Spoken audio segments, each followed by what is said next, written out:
بسم اللہ الرحمن الرحیم۔ شروع کرتا ہوں اللہ کے بابرکت نام سے جو بڑا مہربان اور نہایت رحم فرمانے والا ہے۔ عزیز طلبہ، آج ایک انتہائی اہم موضوع کے ساتھ حاضر ہو۔ آج ہم سیکھیں گے تذکیر و تانیث، یعنی مذکر اور مؤنث۔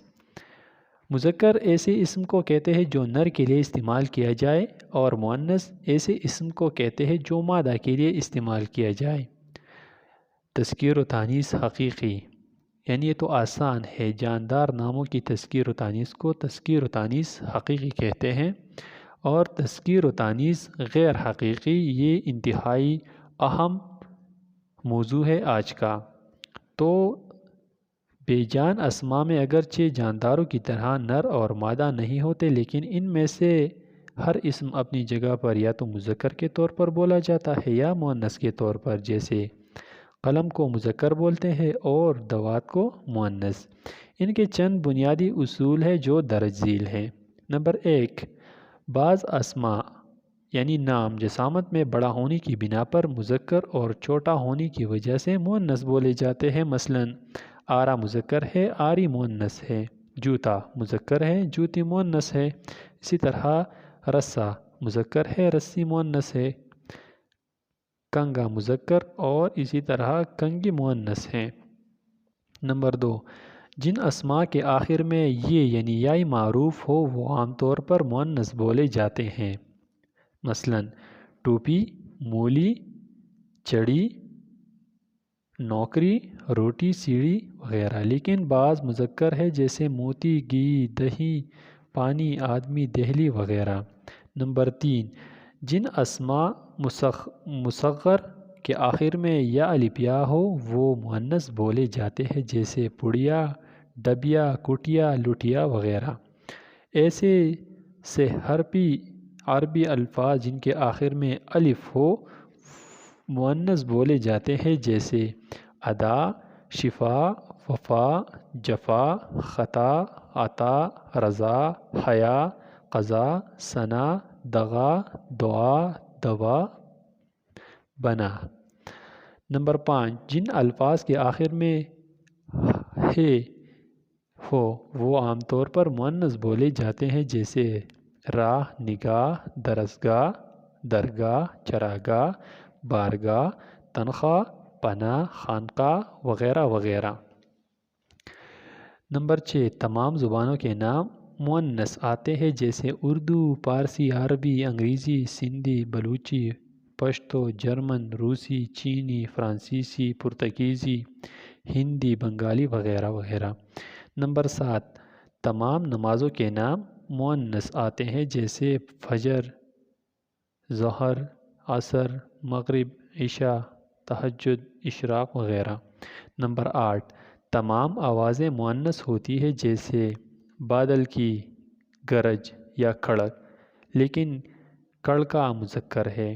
کوئل کی کوکو، مکھیوں کی بنبناہٹ، کوے کی کائے کائے، بلی کی میو میو، شیر کی داڑ۔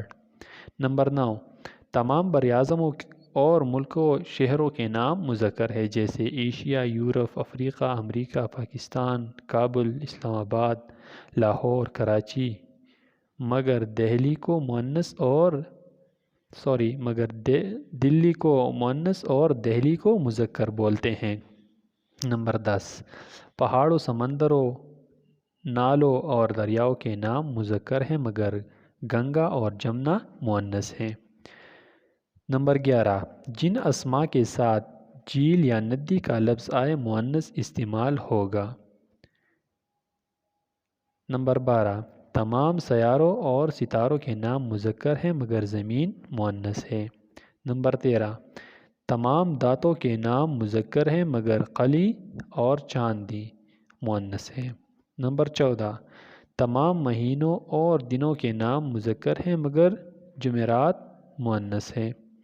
نمبر 15، جن اسماء کیفیت یا حاصل مصدروں کے آخر میں ت، شین، ی، گھی ہو عام طور پر مؤنث آتے ہیں، جیسے شرافت، کثافت، ندامت، کرامت، رفاقت، لطافت، نجاست، کوشش وغیرہ وغیرہ۔ جن اسما کے آخر میں آئے وہ مؤنث ہوتے ہیں جیسے اچائی، پڑھائی، لکھائی، رنگائی، دہلائی، برائی، صفائی، کلائی وغیرہ وغیرہ۔ نمبر 17، جن اسما کیفیت کے آخر میں آؤ یا فن آئے وہ عام طور پر مذکر بولے جاتے ہیں جیسے جھکاؤ، بہاؤ، بناؤ، ٹکراؤ، سجاؤ، بچپن، لڑکپن، دیوانہ پن وغیرہ وغیرہ۔ نمبر 18، درج ذیل اسما صرف مؤنث استعمال ہوتے ہیں: سوکن، سوت، سہاگن، کسبی، رنڈی، دایا وغیرہ وغیرہ۔ درج ذیل اسما مذکر استعمال ہوتے ہیں: نبی، فرشتہ، شاہبالہ، ہمزلف، دیو وغیرہ وغیرہ۔ درج ذیل اسما مذکر اور مؤنث دونوں میں مشترک ہے: یتیم، مسافر، بچہ، داروغہ، غریب، مہمان، میزبان، کھلاڑی وغیرہ وغیرہ۔ نمبر 21، اردو میں انگریزی کے جو الفاظ مستعمل ہیں ان کی تذکیر و تانیث کے معاملے میں اردو کے مستند شاعروں اور ادیبوں کی پیروی کی جاتی ہے، مثلاً copy, tube, plate, glass, line, university, uniform, railway authority, publicity, nurse, art gallery وغیرہ مؤنث ہے، جبکہ station, platform, ticket, stall, edition, photo, office, gate, board, depot, bill, cheque, ballpoint, pen, school, college, injection, X ray, prospectus, licence, test, match, siren, globe, radio, television, telephone, computer, register, printing press, theatre, cinema وغیرہ مذکر ہیں۔ تو آج کی video میں ہم نے مذکر اور مؤنث کو سمجھنے کی کوشش کی ہے۔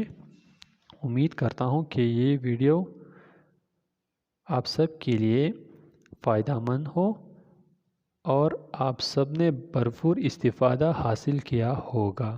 تو اگلی ویڈیو تک مجھے اجازت دیجیے۔ اللہ حافظ۔